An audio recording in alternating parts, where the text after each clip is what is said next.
दरम्यान भैयाजी जोशी यांनी केलेले वक्तव्य योग्य आहे का याचं उत्तर मुख्यमंत्री फडणवीसांनी द्यावं अशी मागणी ठाकरे गटाचे आमदार भास्कर जाधव यांनी केली। त्यावरती सभागृहामध्ये मुख्यमंत्री देवेंद्र फडणवीस यांची प्रतिक्रिया आलेली आहे, पाहूयात। मला मुख्यमंत्री महोदयांना विनंती करायची की एका बाजूला आपण महाराष्ट्रामध्ये प्रत्येक कामकाज हे मराठीमध्ये चाललं पाहिजे म्हणून कायदा आपण केलाय, त्या कायद्याची अंमलबजावणी करण्याकरता आपण प्रयत्न करतोय। दुसऱ्या बाजूला आपण महाराष्ट्राच्या या मराठी माणसाला अभिजात भाषेचा दर्जा मिळाला म्हणून आपण खूप मोठ्या प्रकारचा सन्मान वजा विदो कार्यक्रम वगैरे आपण सगळे करतोय। आणि मग अशा पद्धतीनं महाराष्ट्रामध्ये वेगवेगळ्या भाषांमध्ये अशा पद्धतीनं मराठी भाषेचा अपमान करणं, मराठी भाषा महाराष्ट्रामध्ये सर्वांना आली नाही तरी चालेल अशा प्रकारचं विधान करणं, या संदर्भामध्ये आपली भूमिका काय आहे एवढंच फक्त मला जाणून घ्यायचं आहे। सरकारची भूमिका काय आहे? सरकारची भूमिका पक्की आहे। मुंबईची, महाराष्ट्राची, महाराष्ट्र शासनाची भाषा मराठीच आहे।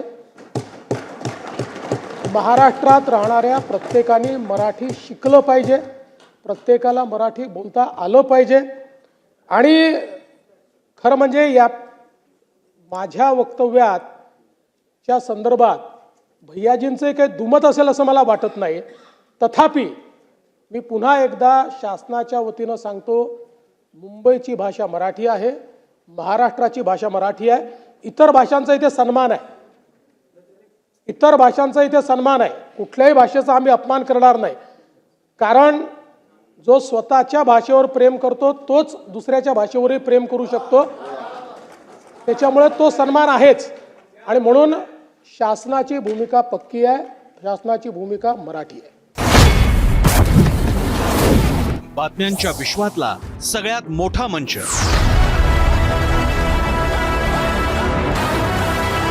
अचूक, थेट आणि निष्पक्ष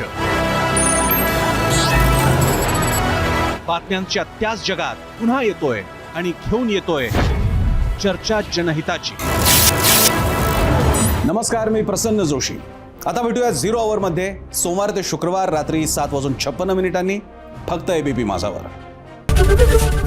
एबीपी माझा, उघडा डोळे बघा नीट।